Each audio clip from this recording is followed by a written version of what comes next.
Saya katakan bahwa ini adalah tanda supaya kita lebih lagi mendengar, lebih lagi mengerti, lebih lagi memiliki hikmat. Kenapa? Karena hikmat manusia itu terbatas, tapi hikmat Allah tiada terbatas. Amin. Dan hikmat iblis itu tidak ada. Bukan artinya tidak ada. Iblis bisa kasih hikmat kepada manusia, bisa mengatur segala kehidupannya, tapi sifatnya hanya sebatas kepada kebinasaan.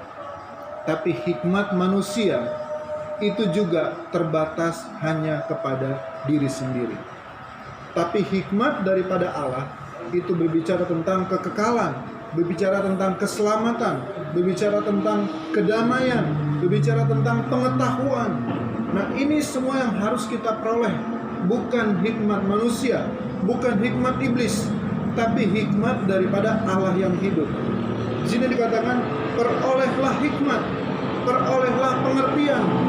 Jangan lupa dan jangan menyimpang dari perkataan mulutku. Janganlah meninggalkan hikmat itu, maka engkau akan dipeliharanya. Kasihilah dia, maka engkau akan dijaganya. Permulaan hikmat ialah perolehlah hikmat, dan dengan segala yang kau peroleh, perolehlah pengertian. Saudara yang terkasih, Tuhan Yesus menyampaikan hal-hal yang tidak terduga oleh pemikiran manusia. Setiap kali Tuhan Yesus berbicara, selalu bertentangan dengan kondisi keadaan di mana dia ada. Di mana dia ada, selalu dia menjadi berkat. Setiap hal yang tidak pernah terkoneksi di dalam dunia ini, di saat Tuhan Yesus ada, Tuhan Yesus hadir, semua bisa terjangkau, semua bisa terhubungi. Kenapa? Karena hikmat yang Tuhan Yesus peroleh adalah hikmat yang datang daripada Allah. Haleluya. Coba kita buka Yohanes pasal 13.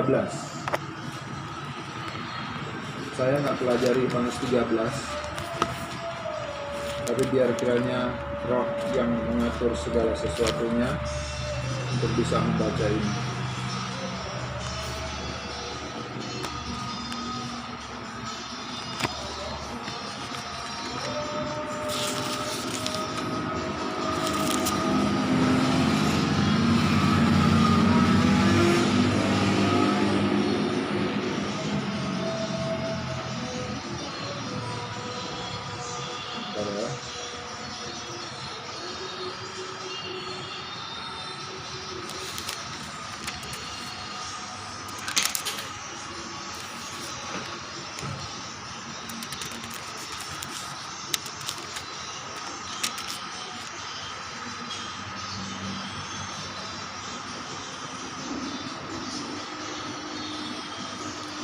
Yohanes pasal 13, kita baca dari ayat yang ke-15.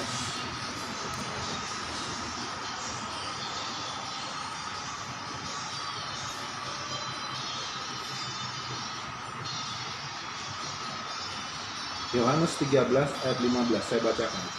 Sebab aku telah memberikan suatu teladan kepada kamu, supaya kamu juga berbuat sama seperti yang telah kuperbuat kepadamu.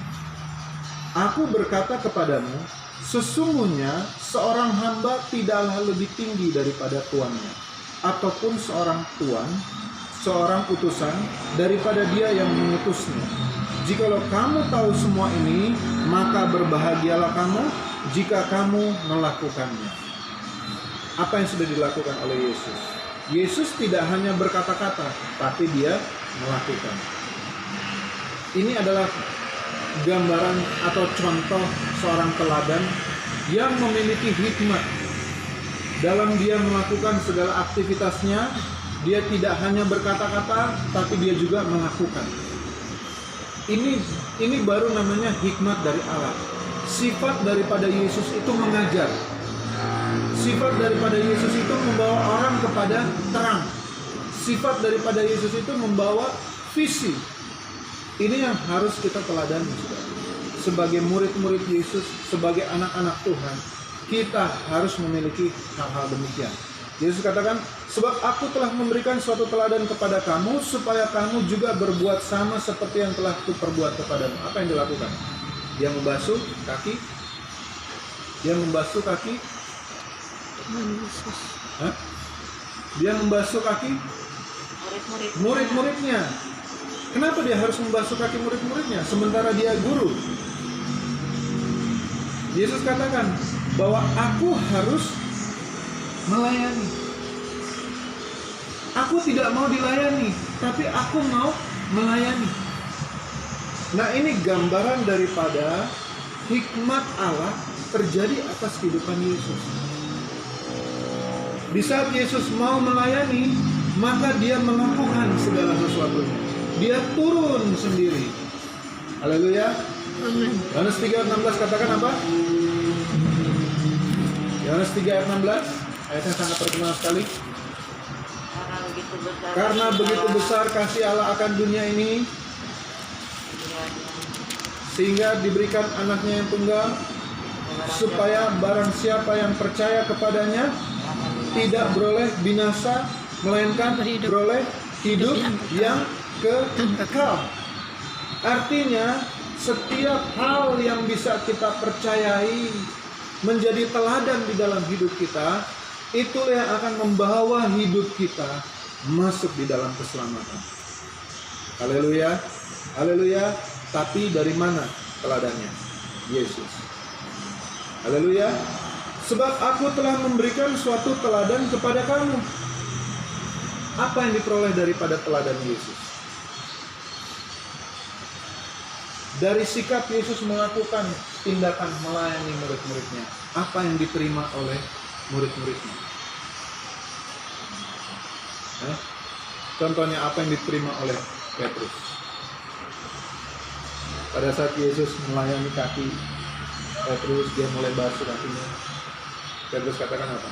Tuhan, kalau bisa jangan kakiku, seluruh kepalaku itu. Maunya lebih. Ya kan? Semua pada nangis. Semua pada nggak mengira apa yang Yesus lakukan. Dia nggak kira. Kenapa? Karena nggak mungkin seorang guru akan membasuh kaki muridnya. Nggak mungkin. Nah, inilah yang menjadi pemikiran kita, saudara. Bahwa kita nggak bisa lakukan apapun tanpa Dia. Haleluya. Kita nggak bisa lakukan apapun tanpa Dia. Bahkan ada firman Tuhan mengatakan, kita nggak bisa jalan kalau nggak Dia yang lebih dulu jalan. Haleluya. Kita nggak bisa berjalan tanpa Dia. Dia yang harus lebih dulu. Kenapa? Karena Dia adalah Gembala agung. Gembala yang baik. Dia lebih dulu jalan bersama dengan kita. Kenapa? Karena Dia tahu kemana kita mengarah hidup kita, saudara. Haleluya. Haleluya. Amin. Hati kita tertuju kepada mana? Hati kita tertuju kepada apa? Manusia itu hanya sebatas apa yang dia lihat. Betul nggak? Ya kan, sebatas apa yang dia lihat. Itulah manusia yang tidak punya iman. Tapi seorang manusia yang punya iman, selain iman yang dia peroleh, di dalam iman itu ada hikmat, saudara. Haleluya. Untuk bisa melakukan segala sesuatu. Bukan hanya iman, keberanian, percaya melakukan segala sesuatu, tapi juga Tuhan kasih hikmat sama kita supaya kita bisa melakukan segala sesuatu. Hikmat apa yang Tuhan berikan kepada kita? Coba kita buka di dalam Matius pasal 12. Kita lihat lagi contoh yang lain. Matius pasal 12.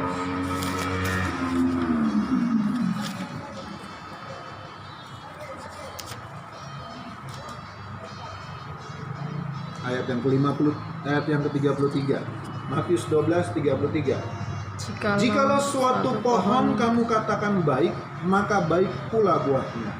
Jikalau suatu pohon kamu katakan tidak baik, maka tidak baik pula buahnya. Sebab dari buahnya pohon itu dikenal. Hai kamu keturunan ular beludak, bagaimanakah kamu dapat mengucapkan hal-hal yang baik, sedangkan kamu sendiri jahat? Karena yang diucapkan mulut meluap dari hati.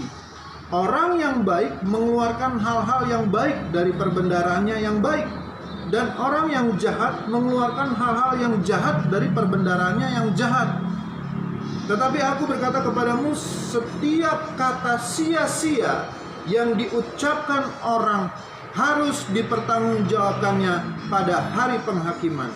Karena menurut ucapanmu engkau akan dibenarkan, dan menurut ucapanmu pula engkau akan dihukum. Haleluya. Haleluya. Bicara tentang hikmat.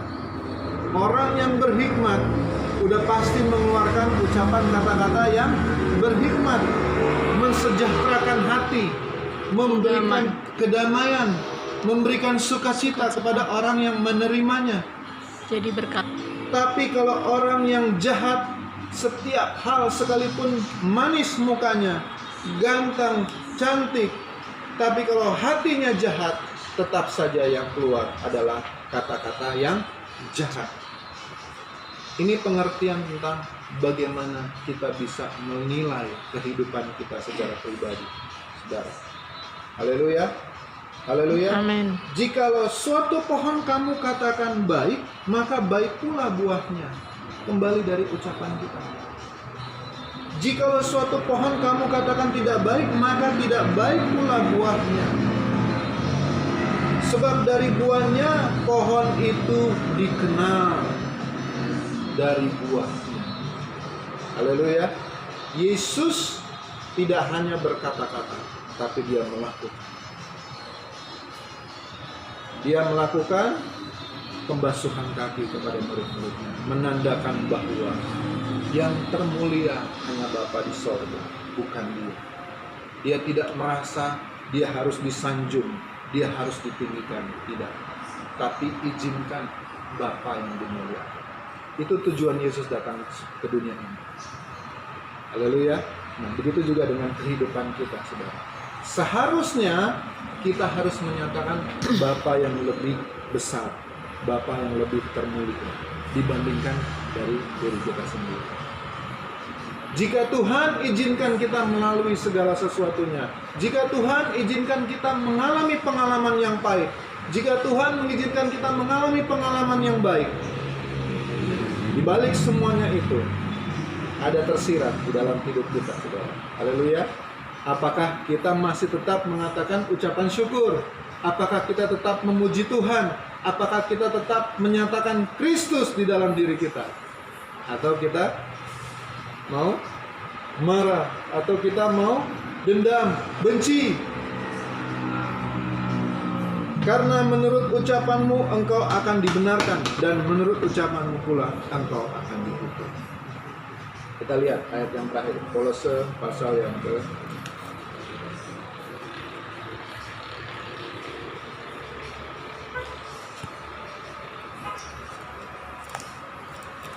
Kolose 3 ayat yang ke-16. Kolose 3 ayat 16. Kita baca sama-sama. Kolose 3 ayat 16. 1, 2, 3. Hendaklah perkataan Kristus diam dengan segala kekayaannya di antara kamu, sehingga kamu dengan segala hikmat mengajar dan menegur seorang akan yang lain, dan sambil menyanyikan mazmur dan puji-pujian dan nyanyian rohani, kamu mengucap syukur kepada Allah di dalam hatimu. Katakan amin. Amin. Amin. Ya, Amin. hendaklah perkataan Kristus diam dengan segala kekayaannya di antaramu. Haleluya. Haleluya. Haleluya. Amin. Sehingga kamu dengan segala apa? Segala apa? Segala apa? Hikmat. Mengajar, menegur seorang akan yang lain sambil menyanyikan Mazmur. Mazmur dan puji-pujian dan nyanyian rohani. Haleluya. Haleluya. Jika kita terpanggil sebagai orang-orang yang melayani pekerjaan, tidak ada kendala dengan yang namanya apa? Bingung. Ini lagu apa yang saya mau bawain ya? Bingung nih khotbah apa yang saya mau bawain ya? Kenapa? Karena kita terus terhubung dengan hikmatnya Tuhan. Allah. Haleluya. Haleluya. Amin. Tapi kalau seandainya kita sepertinya sudah terpanggil untuk melayani pekerjaan Tuhan, begitu di atas mimbar kita bingung, ini bagaimana? Atau sebelum kita naik mimbar kita bingung, nih bagaimana nih? Harusnya seperti apa nih? Haleluya. Haleluya. Hendaklah perkataan Kristus diam di dalam hati. Apa itu perkataan Kristus? Setiap perkataan Kristus itu harus ada, menjadi rema di dalam hati kita, saudara. Katakan haleluya. Amin. Katakan Haleluya. Haleluya. Setiap perkataan Kristus itu harus menjadi rema di dalam hidup kita. Mungkin kita nggak bisa melakukan perkataan Kristus, tapi percayalah, Roh itu akan membantu kita untuk kita bisa melakukan perkataan Kristus. Di dalam Alkitab banyak sekali perkataan Kristus, apalagi di dalam Perjanjian Baru kalau kita baca Alkitab. Perkataan Kristus bicara tentang apa? Perintah. Perkataan Kristus bicara tentang apa? Hikmat. Perkataan Kristus bicara tentang apa? Damai sejahtera. Perkataan Kristus bicara tentang apa? Banyak sekali. Ada banyak pengetahuan tentang perkataan Kristus. Tapi kalau kita nggak memperolehnya satu juga, pada saat kita mengalami cobaan, godaan, ujian, yang keluar adalah kata-kata makian, marah, dendam, benci. Haleluya. Tapi kalau perkataan Kristus tinggal di dalam hati kita, sekalipun kita menghadapi pandemi seperti ini, sekalipun tidak ada jemaat seperti ini, sekalipun tidak ada yang datang, tapi kalau ada perkataan Kristus, disitulah kehidupan, disitulah Amin. awal kehidupan. Amin. Perolehlah hikmat. Awal pengetahuan adalah perolehlah hikmat. Dan ngerti. Jangan sampai nggak ngerti, saudara. Sebagai anak-anak kita belajar mengerti seturut dengan kehendak kita. Puji Tuhan. Amin. Kami berdoa.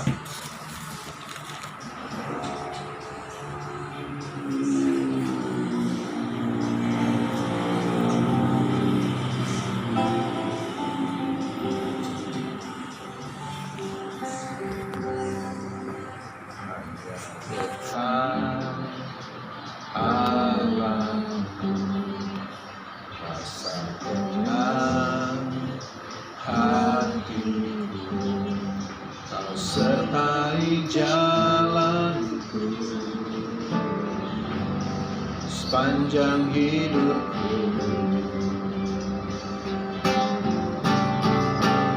hingga dekat padamu, ada kekuatan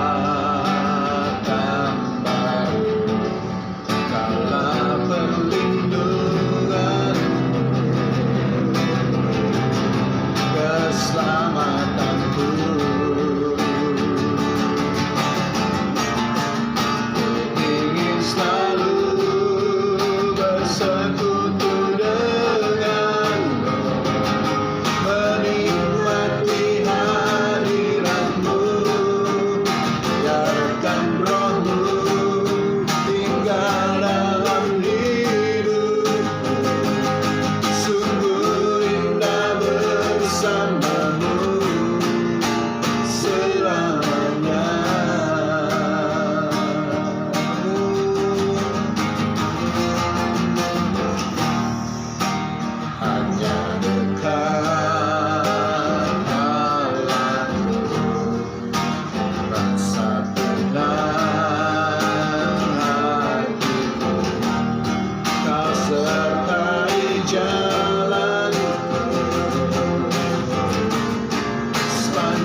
Kau tahu kebutuhan kami, Ya Yesus. Kau tahu keperluan kami.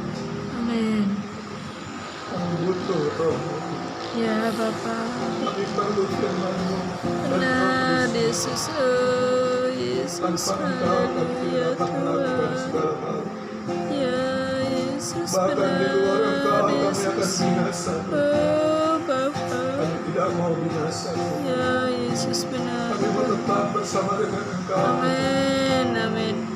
Engkau adalah Allah Tuhan dan Juru Selamat kami, Amin. yang sudah mati tebus ganti setiap dosa dan Amin. kesalahan. Haleluya Kau Yesus. sudah sembuhkan kami. Amin. Kau sudah Dalam selamatkan nama kami, Tuhan Tuhan. Yesus ada Kau kesembuhan. pelihara hidup kami dengan kekuatan-Mu, Curi Tuhan. tetap Feni Dan kesembuhan kami di akan dalam syukur nama hanya Tuhan kepada-Mu, Yesus. Tuhan. Kami Haleluya Yesus. bersyukur kalau Amin. tempat ini dalam keadaan baik-baik, Tuhan. Amin. Benar Semuanya dalam Yesus. keadaan baik-baik, Tuhan. Haleluya. Berkat Kami Engkau bersyukur Feni kepada-Mu, Tuhan. Tuhan Yesus. Haleluya, Haleluya. Haleluya. Kau yang memulai, Ya Engkau Bapa. juga yang akan menjalani semuanya, Tuhan. Amin. Haleluya, haleluya, haleluya. Terima kasih Tuhan. Terima kasih. Haleluya. Berikan kami kekuatan, Tuhan, Amin. untuk dapat mengasihi-Mu